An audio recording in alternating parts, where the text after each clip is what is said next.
Give up, give a little kindness to yourself. Don't put a little flex up, put a little flex in your plan. Hi, I'm Patricia. Before recorded history, humans knew singing as a deep source of power. Power to change, power to heal, power to be present with what is. Right here, right now, we are remembering the ancient gift of song, using modern tech to help us tap into resilience and capacity in chaotic, difficult times. Welcome to the 200th episode of A Breath of Song.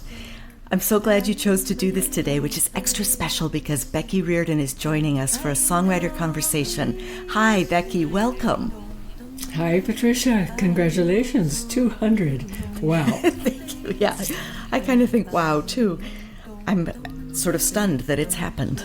How many years has that been? I started in June 2021. So Wow. It's been four years, a little over 4 years. Wow. Yeah. Good for you. Thank you. Thank you. We are here to find more ways, even more ways, to sing songs that help us heal and adapt and grow. Each of our voices is exactly what's needed for this. I'm coming to you straight from my home in what is now called Burlington, Vermont, on the unceded homelands of the Abenaki people on sand plains between the Winooski River and Lake Champlain. Becky, tell us where you're calling from. I'm coming to you from Cuesta, New Mexico, which is just north of Taos, pretty high in the mountains. It's like 7,500 feet here. Wow. In a beautiful, beautiful land that my wife owns. It's a family farm. They have about 80 acres, and one of the main ditches for the Water Association runs right through it. So I'm next to a little stream of water all summer long. Oh, beautiful. Just beautiful. I don't think of the high desert and water running together. That's what makes it so special when you're by a stream or by what we call the acequias, which is a Spanish word for ditch, and I really like the Spanish word a lot better. Acequia. Beautiful. Yes. Yeah. Mm-hmm. All of our voices are going to turn up just as they are today, and no matter what, we can feel the connection to our breath and the vibration in our body. Let's find how good it can feel to sing. Last week I shared Becky's song, The Turtle Remembers, together with some friends of mine that I kind of co-opted in to be part of it, and they loved the song, Becky. Thank you. Today, Becky will be teaching us Don't Give Up. We'll learn it slowly so it can settle inside you, and you can begin to trust it as a resource. Let it move you into a state of flow. And then we get to enjoy a conversation with Becky, and we'll close out with the song again at the end. You'll always be able to find this episode with full show notes and artwork in the Library of Songs at abreathofsong.com. So let's start by coming into our bodies. Becky and I are doing a round 2 right now. We're getting a second chance to do this and remind ourselves of what it feels like in our bodies right now, as opposed to what it felt like a couple of hours ago.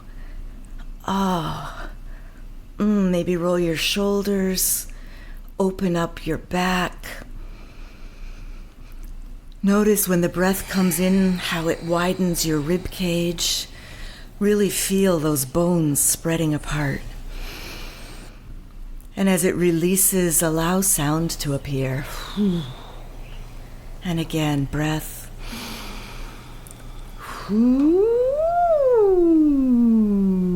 Maybe let the sound slide.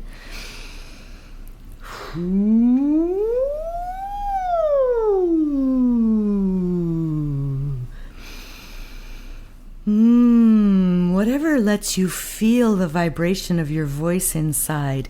I love slides. You might find something else that lets you find your voice today.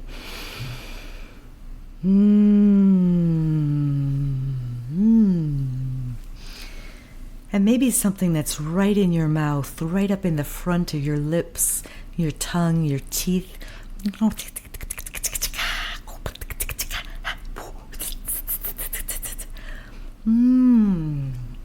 Yeah. Becky, I'm going to turn it over to you to share the song. Okay. Your warm-up actually is making me think of something that I like to do, that I like to call the voice-body duet.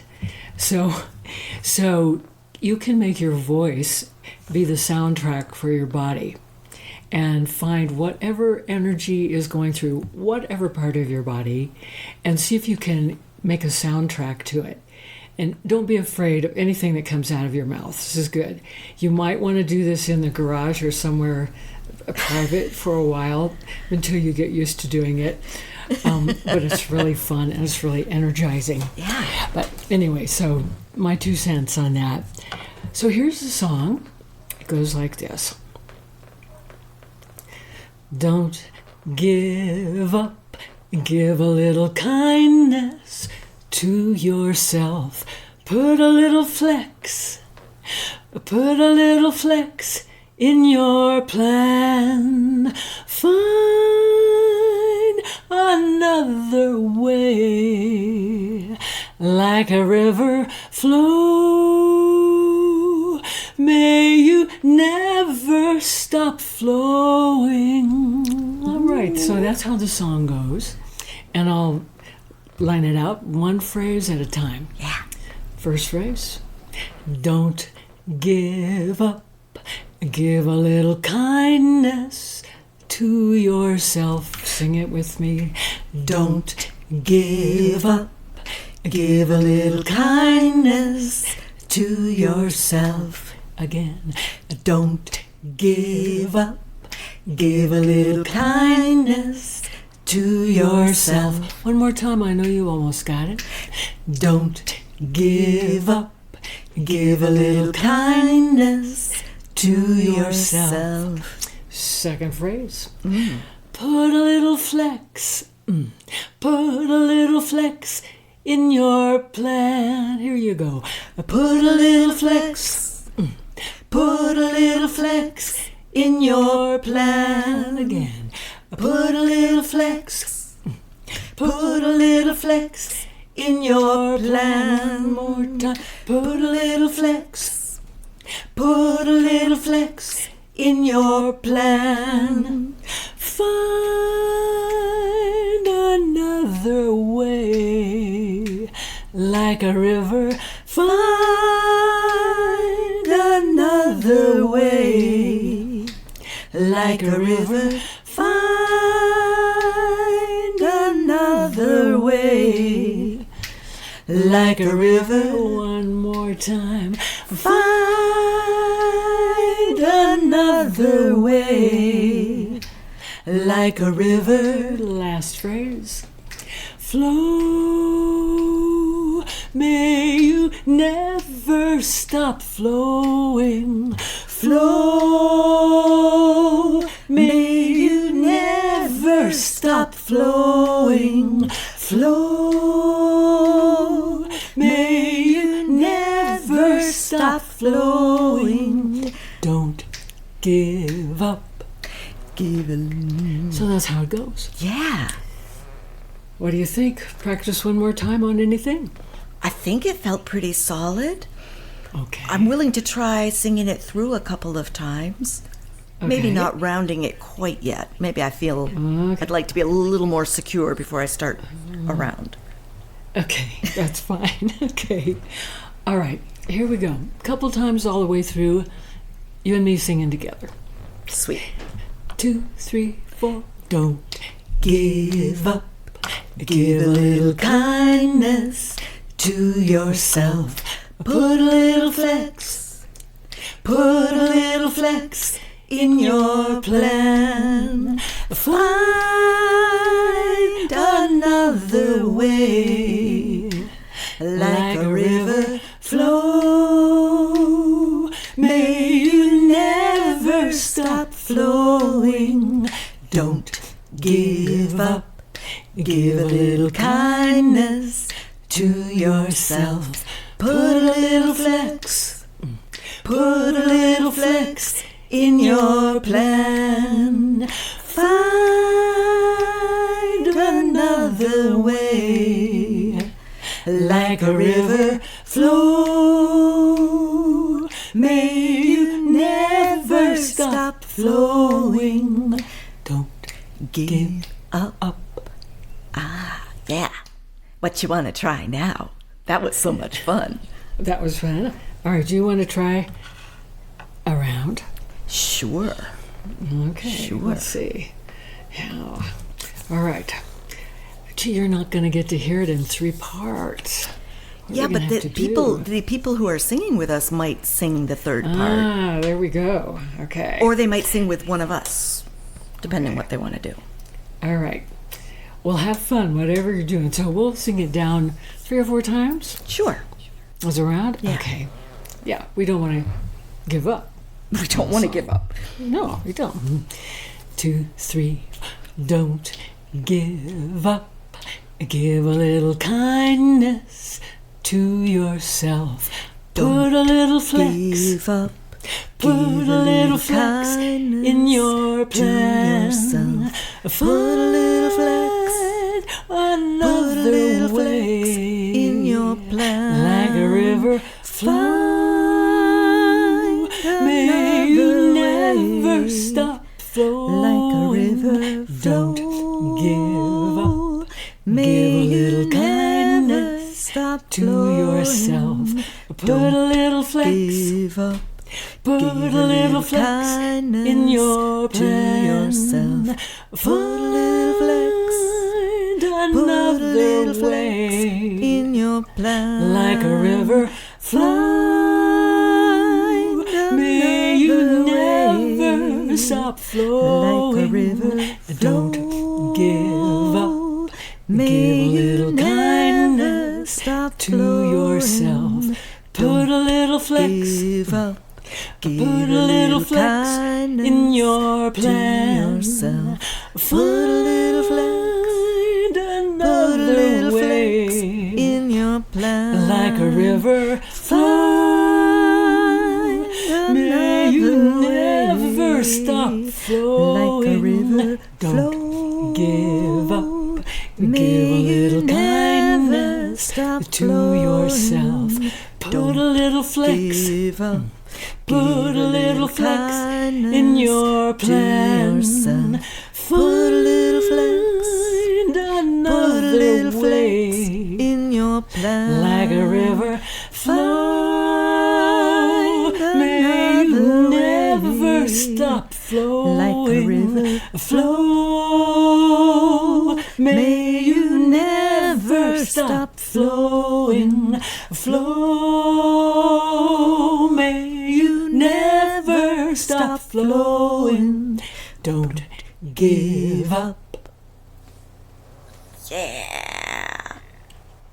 I could just feel everybody swinging along with that. Oh, it's so much fun. Yeah.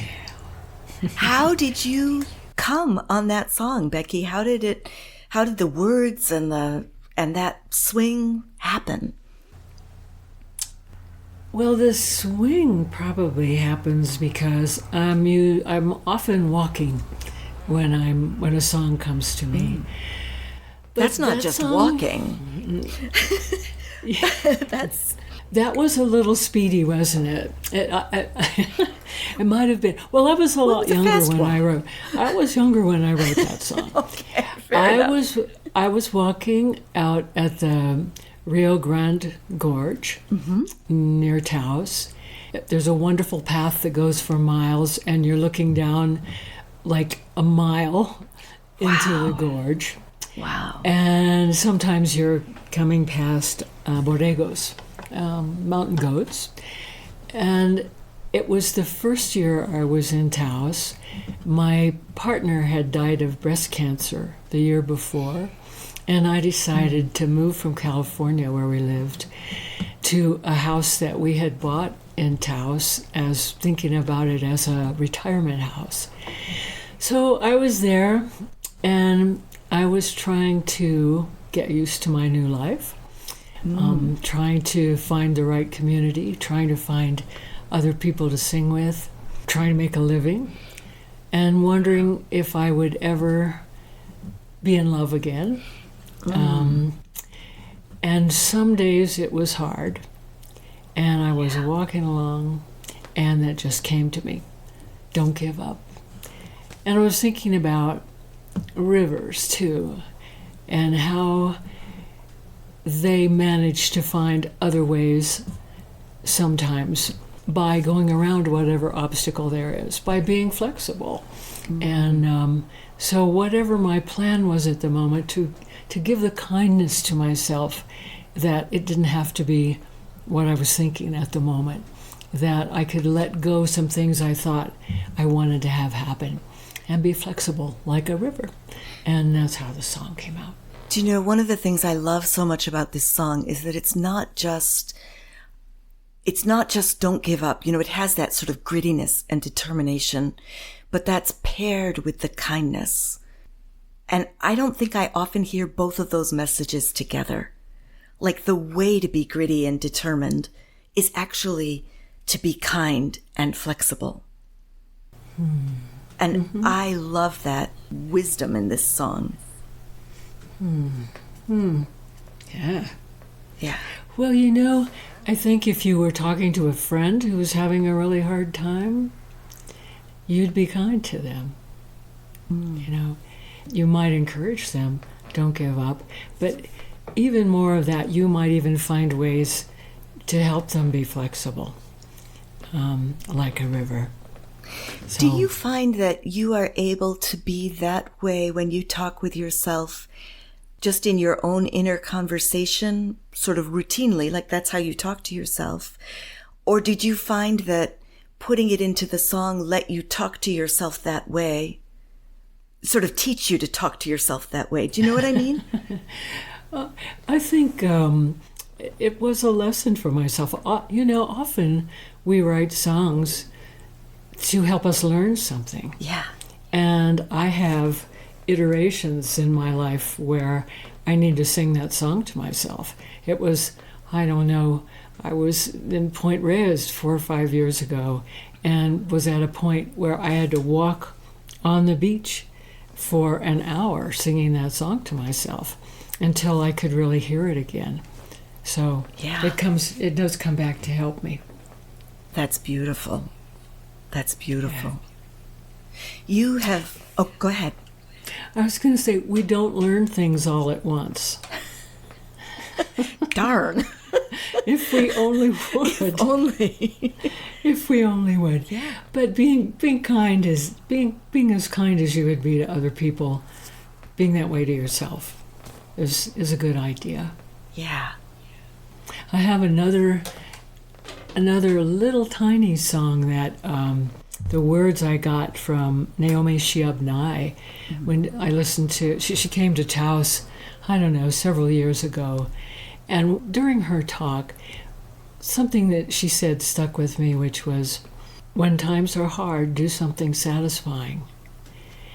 And I have one little musical phrase that goes with that, which is, when times are hard, do something satisfying. And it goes on, but that's all you need to know. Do you find, I find that I'm not a reliable memorizer of words just by themselves, but when I put them in a melody, or when I learn them in a melody, then I can remember them. Mm-hmm. Then they stay with me. Mm-hmm. Even words I love that I would like to have in my memory, you know, that I can't necessarily hold on to them without a melody accompanying them. And also, I think that's why when we write songs, we pay so much attention to words that are fun to sing. That's, I would imagine, as part of an oral tradition. And even coming from maybe a language that was more like sounds that animals and birds make, but that were really good sounds, that were memorable sounds, and that's why they turned into words, maybe. Yeah. Like, some of the words that I love in the Northeast come directly from the indigenous tribes' names for those, like chipmunk. Oh. And skunk. some very satisfying words to say. Exactly. Yeah. Yeah. Yes, you want to have those in your songs. Yeah. If you can. If you can. So, tell me what your earliest memory is of singing. Well, my earliest memories are of singing in church. And the church I grew up in often did a cappella singing, 4-part harmony. And so that just seems to be in my bones, hearing that and loving that. And my family sang in the car, Mom and Dad, my 2 sisters, and my brother. And we sang 4-part harmony and sometimes 5-part harmony if we got into pop songs. And so I'm used to being close to people and singing in harmony. Even though I don't go to church and sing hymns anymore, it's so in me to sing with a group of people who know songs together and sing a cappella and relish the harmonies that are made. That if I didn't have that community of singing circles, I would miss it a lot. I'd miss that experience. Yeah.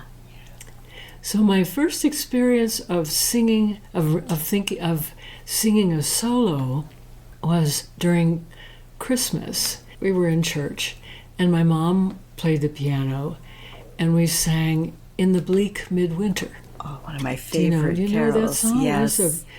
In the bleak midwinter, frosty wind made moan. Earth stood hard as iron, water like a stone. But I remember what a beautiful melody that is, and I've always loved that tune. So that's my first memory of singing a solo. What a lovely memory. How did you go from singing in church to, like, in the 80s, I would have heard your voice on TV, not knowing it was you. But when I watched the Charlie Brown specials, I always loved the music. And you sang some of those songs. So how did you find your way into music making? I assume you were an adult when you did that. Your voice sounded adult. Yes. Yes. And let me give a shout out to Judy Munson and Ed Bogus, who wrote the songs that I sang on those specials. But Charles Schultz, of course, the creator of Peanuts, came to the college where I got my degree to give a talk on Peanuts, and this was in the 60s. And that was when he was coming to colleges with a flip chart and drawing pictures of Linus and Charlie Brown and Lucy and telling stories. And he became a family friend. And many, many years later, when I had moved to California, and I was singing at a folk club, and my dad got in touch with Charles Schultz and said, my daughter's a pretty good singer. You ought to hear her sing.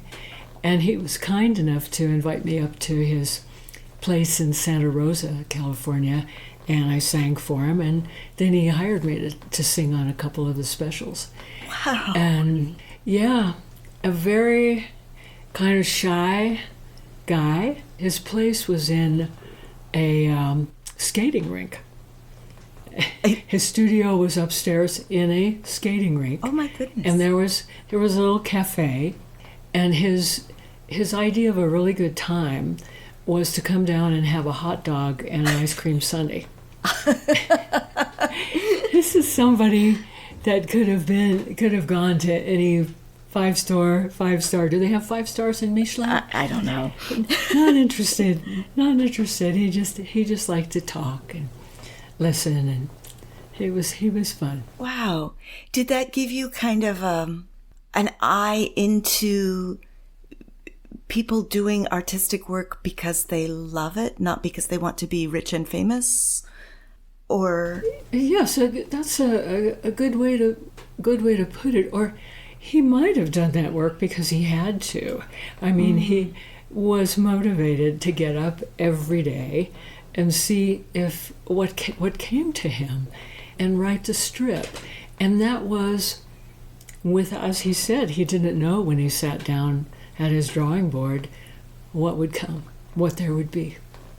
And I think, also that's what it's like when you're improvising music.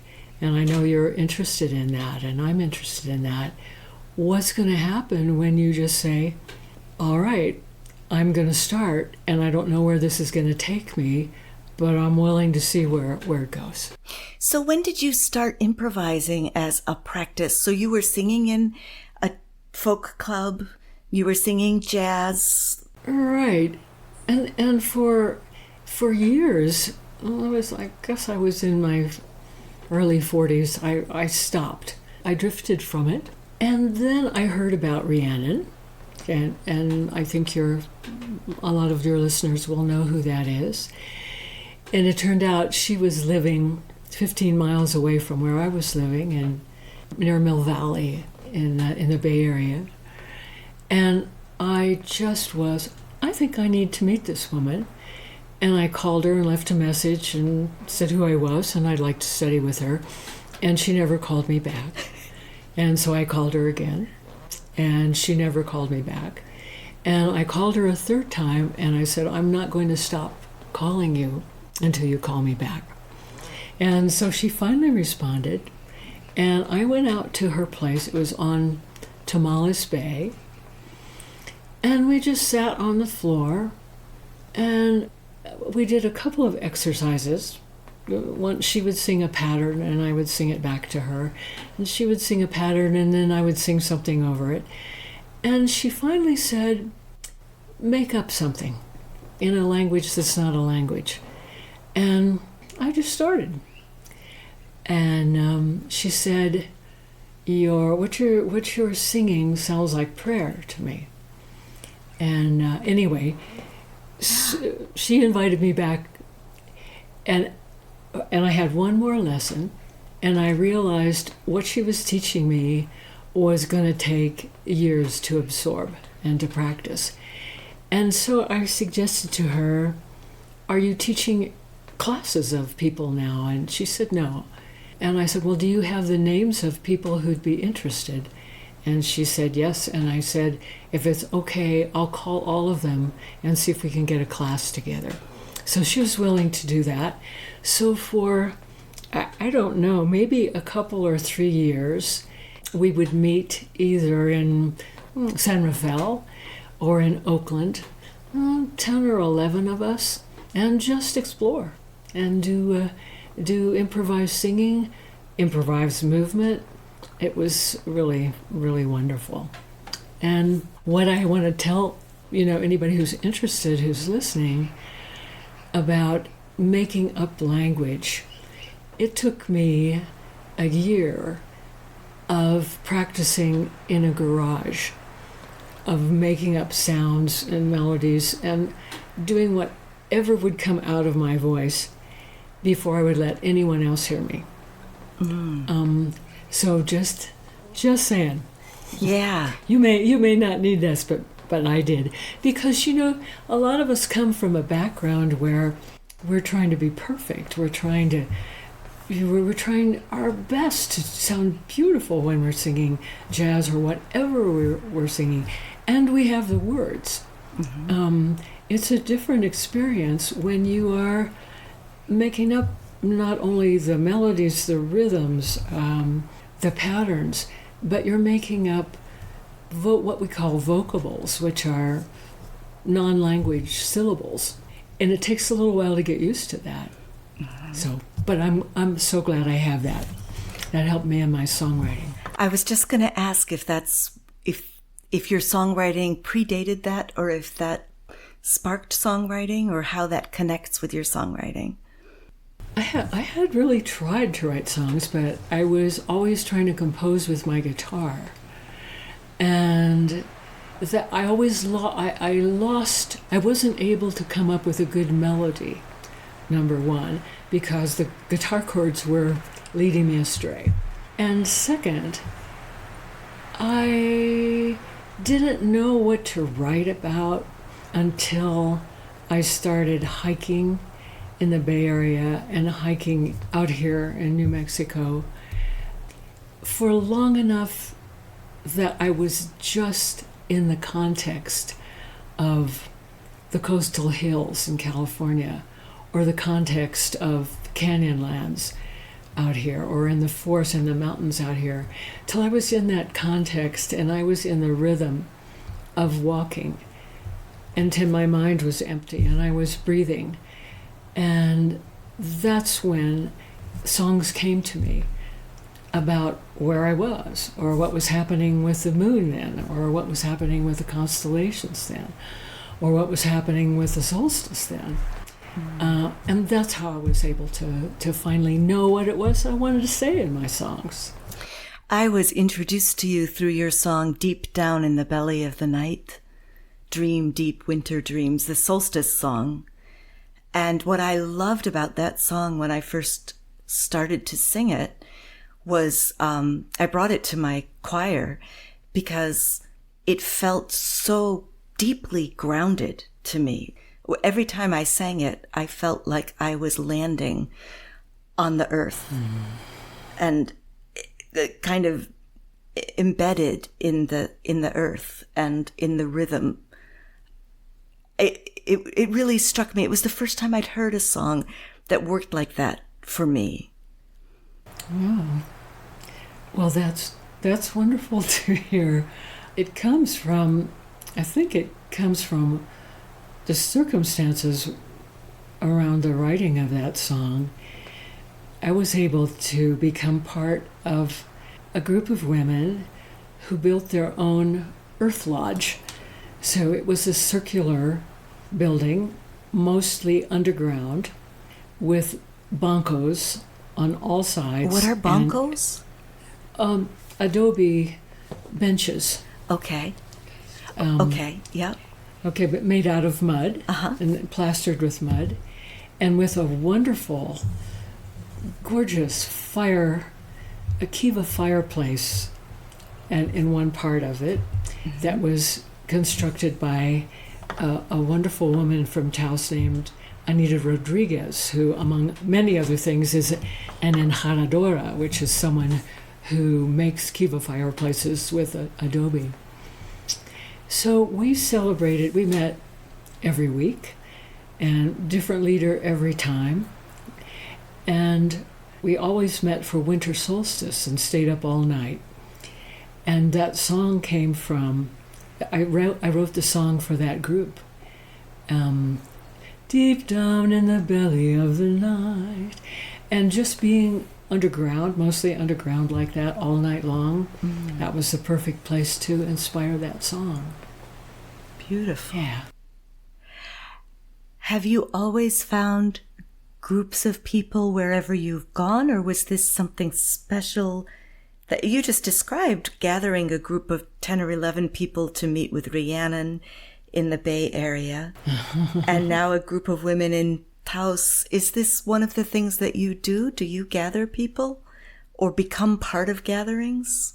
Well, yes, that does happen. I don't take any credit for the group in Taos.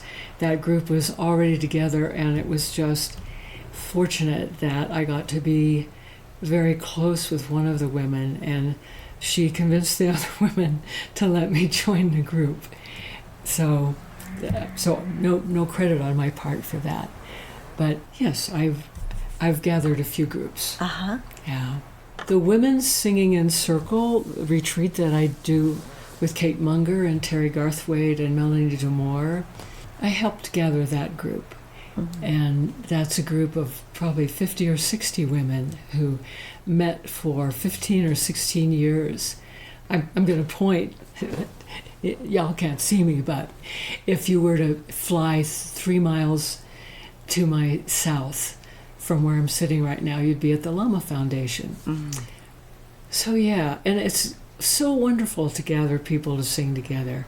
And I appreciate what you're doing, Patricia, and so many, and Becky Graber in Brattleboro and I don't know if you know Sue Coffey near Denver, and so many other women and men who are making choruses and gathering people. That's so great. And I think I just saw that you are partnering with Elise Witt on island off Georgia next spring. Yes, Ossabaw Island. It's just south of Savannah.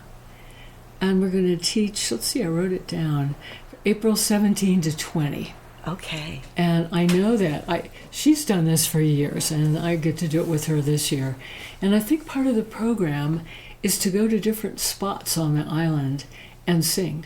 So there's a lot of outdoor singing, which is just fine with me. And so I hope folks who are listening to you get interested and go to Elise Witt's site. That's where all the information is. We will put a link in the show notes so people can be sure to find it. Great. Yeah. So you have this full, rich life with many, many connections, and hopefully many more years to come of more connections and more things. I'm wondering, when you look back, do you see either inflection points where you made a choice that changed something, or long periods of time where you had the opportunity to kind of deepen and grow?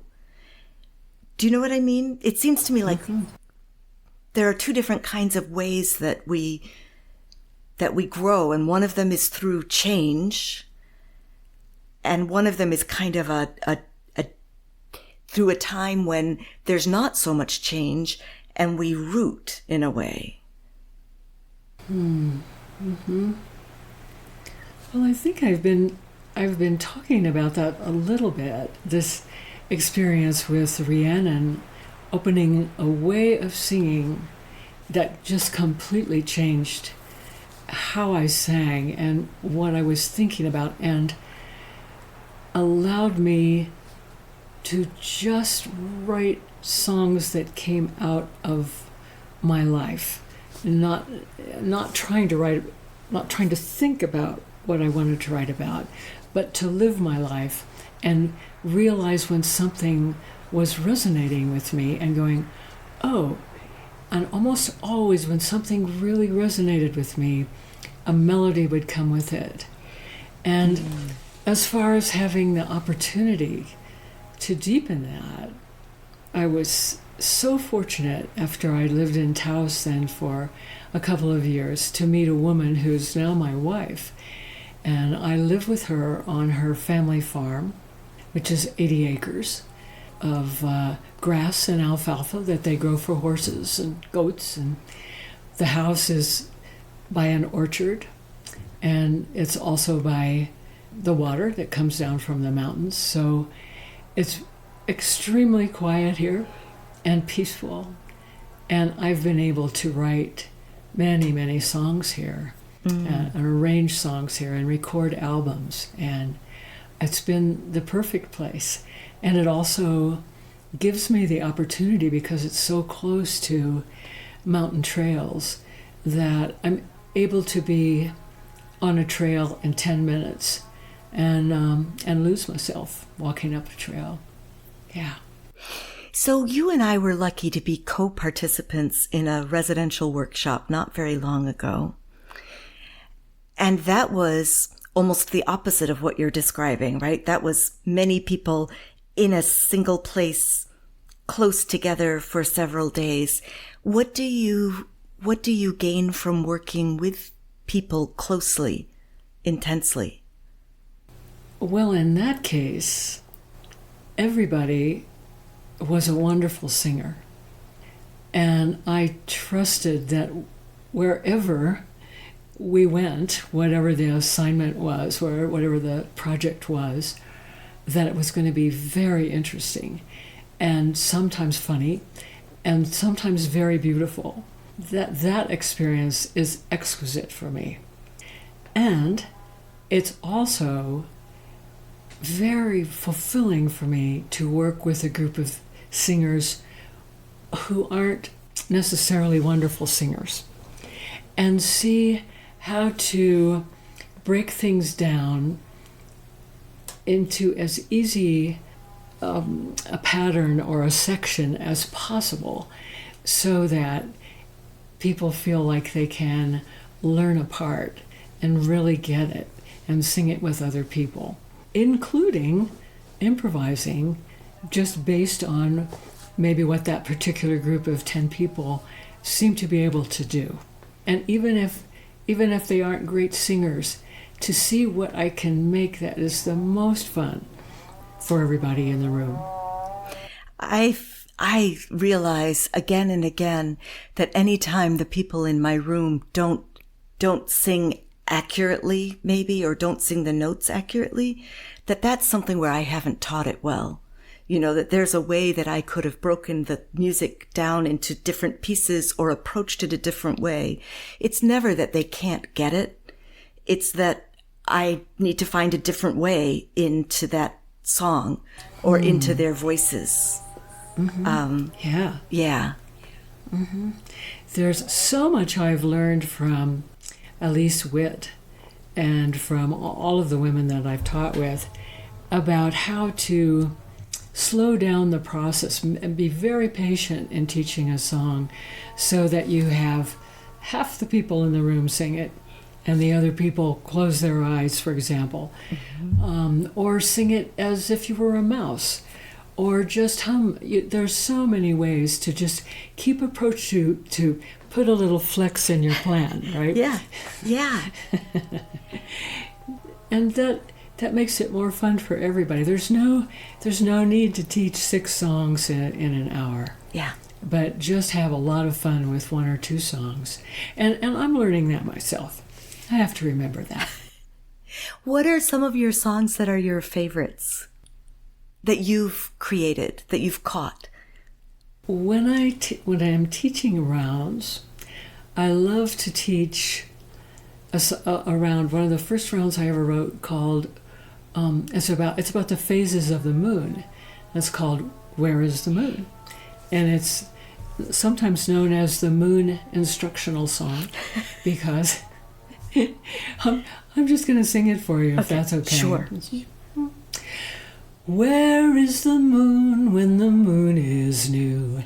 It's a sliver on the right, growing bigger every night. Where is the moon when the moon is round, rising as the sun is going down? Where is the moon when the moon is waning, fading on the left till there's no moon remaining? That's one. I love to teach a really silly song around about a dog that I used to have, who was a little black cocker spaniel, who used to go off into the thorns and bushes and weeds when we were walking the arroyos, and come back with cockleburs on his ears. A cocker with cockleburs? Is that what you're exactly saying? Well, that in itself, you've got to write a song that goes like, and so it goes. The sticky cocklebur took a ride on the ear of my little black dog. If he'd just mind me and not chase rabbits. Bad dog, bad habit, but the burr is happy. She's finally free to leave the mesa and come stick with me. She took a ride. Anyway, that's a round tune. That's very fun to teach. And, anyways, I think I have, I don't know how many rounds I've written, but those are a couple of my favorites. Those are some of your favorites. Yeah. Yeah. When you're tired, does singing revive you, or do you want to leave singing behind when you're tired? Depends on what I'm tired of. Fair enough. Yeah. If my mind and my soul and my heart are tired, singing revives me. Uh-huh. Yeah. Yeah. If I'm physically tired, I'm happy. I'm ready to chill. Uh-huh. Yep. Yeah. So thinking of tired, thinking of our world situation right now and the kind of level of direness that we hear every time you turn on the news, the level of threat, the level of fear, the way it feels like our societal contract in the U.S. is crumbling, that the level of kindness in some places seems to be dropping, or valuing kindness seems to be disappearing. All of these things, I'm wondering, what do you turn to when that becomes present to you? What do you focus on? Well, first of all, try not to listen to the news feed too much. It's not to ignore what's going on, but not to be addicted to tuning into the news like every hour to see what the latest thing is, because that's just a narrative meant to keep us hooked in to feeling worried and awful. However, I don't think we can get away from the feeling of all what you just described. And the worst thing we can do is go silent. And so if there is a way for you to keep singing by yourself, keep a practice of singing, or if there's a way for you to be in a song circle, do it. And in my own case, I was going to take August and part of September off from doing any kind of leading, but I changed my mind just because of all times when we need to get together and sing, not just as people leading song circles, but of course as people who are part of song circles. This is a time to keep it going, because there's such a temptation to be silent. And I think, as you and I were talking before, that as songwriters and song leaders, kind of what we have to give right now is to keep singing, keep breathing, keeping the opportunity to sing together going. That's our part. I mean, I can't go stand in front of traffic and protest. That's not what I can give right now, but I can keep teaching. So there's a group of folks in Santa Fe that I've met with before, and we're going to meet every week for come August. And I feel like these song circles are really a way of helping people be fed and nurtured so that they can do their work, whatever part of the puzzle they are drawn to helping with. Right. They're resourced to go do that thing. Right. Yeah. Yeah. Yeah. So many, almost invariably, don't you find that people come away from an hour and a half or 2 hours of singing and just go, oh, I feel so much better than when I got here. Yes, myself included. Exactly. Exactly. Yeah. One of the things that I have really enjoyed about doing this podcast, you noted that it's 200 episodes now, and every 5th episode has been an interview with somebody, a conversation with somebody. And one of the things that I've loved about it is the diversity of people. I think sometimes people like myself might think, oh, a songwriter is a certain kind of person. It's not me, but it's somebody who's artistic in this certain way, or outspoken in this certain way, or introverted in this certain way. And what I've been finding over this course of these conversations is that everybody is so individual and that what makes them a songwriter is the willingness to give voice to who they are. And then there's something in us that responds to that.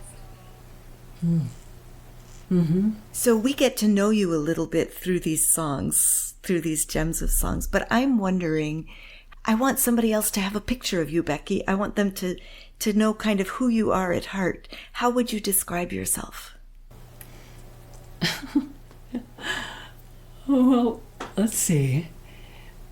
If I weren't hiding, if I walked into a room, what I would want, it was like, will somebody play with me? will somebody, is somebody willing to sing with me? Is somebody willing to go for a walk with me? Is someone willing to make this incredible recipe I just found with me? Can we do something that involves us together and doing something together? That's physical. Yeah. I think that might be. If I weren't hiding, where are you in your sibling order? I'm the oldest. You're the oldest. Oh, that's really fascinating. And the reason I say that, and I kind of wonder about that, I'm the fourth of 5. So I grew up kind of and they're very close together. We're all very close together in age. So it kind of felt like a puppy pile. Like I was born into the middle of a puppy pile of people, you know. And hiding was something that I did. I climbed trees and went out and climbed trees to be alone and away. But it wasn't something that was easy necessarily. It couldn't be my first line of recourse because it wasn't possible most of the time. Because you were too small, or the trees were too big, or it was cold outside, or? Well, it was cold outside often. It was Western New York, so there was snow on the ground for 6 months of the year. And we could go out in that too. But I think because there were other people around. I would go outside and somebody would follow me. Or somebody else would be outside, you know, saying something, you know, so I was lucky. I climbed trees too. But I don't recall ever being bothered by anybody. And I also remember how lovely it felt to be in the tree. Yes. And I bet you felt that too. Yes. Yeah. Can you tell us if there's anything that you're excited about right now that you'd like to share, that you'd like us to know about? You mentioned doing a retreat with Elise Witt, and I'm very excited about that.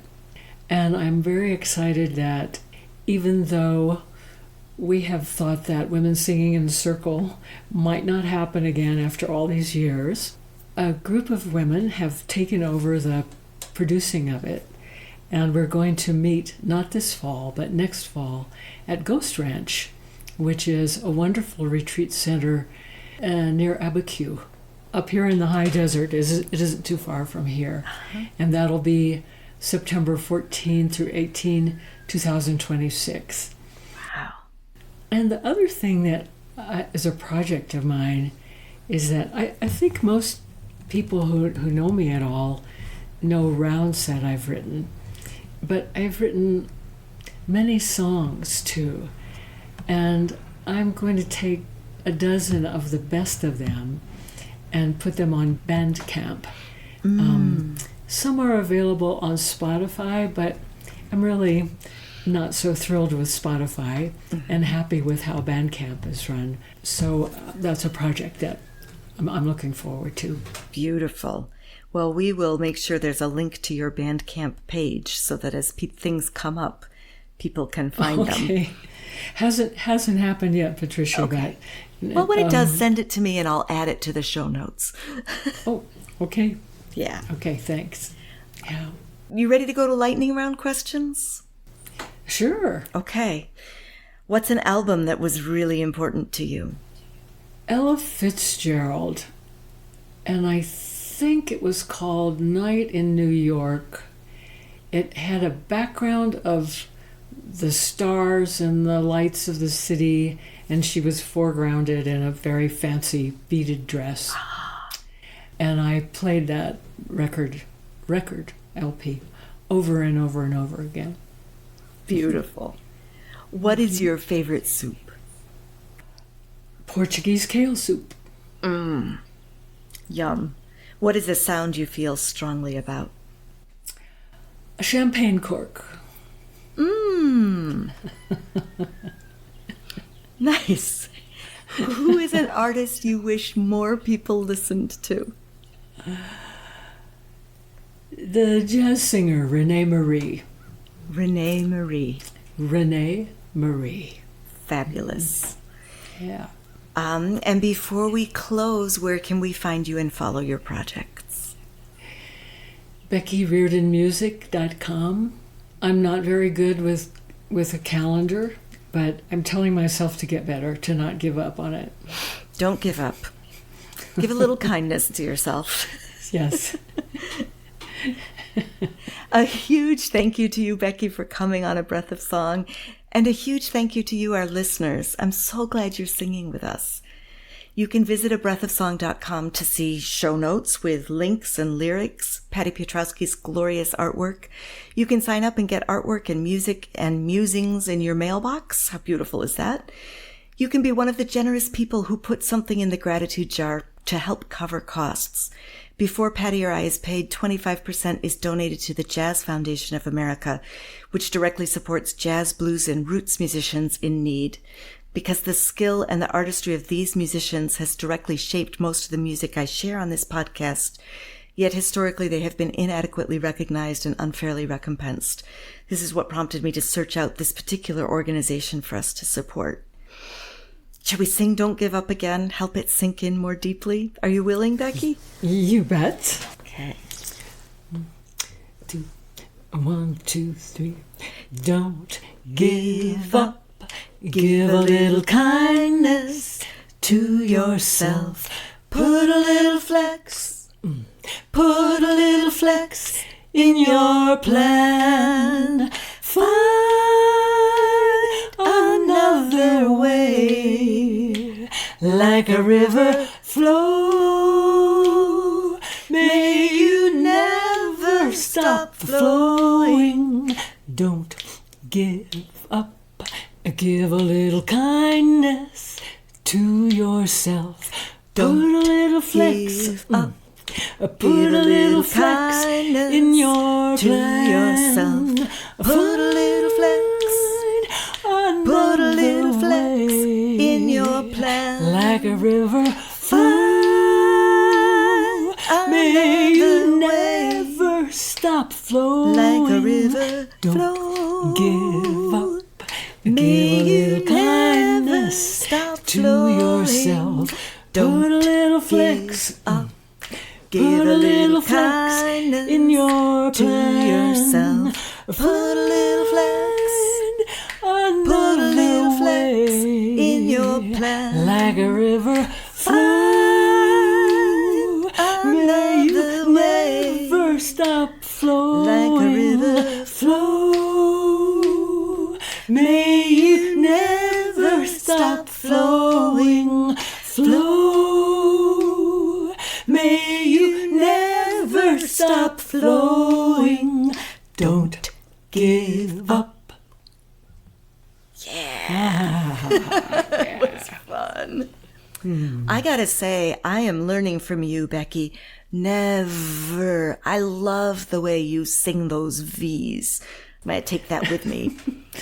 Never stop flowing. It was like, ooh, that's a juicy V. I like that. Really feel that. Thank you so much for coming today. For coming You're twice. You're welcome. Thank you. Thanks for having me. And thank you, listeners and singers, for joining Becky and me today for A Breath of Song. I'm grateful that you're taking care of yourself and listening to your voice. I believe making a better world starts with tuning into ourselves and each other, which is what we just did. So, yay us! If you're liking this podcast, please share with a friend. And next time, we'll plant another song. Until then, be well.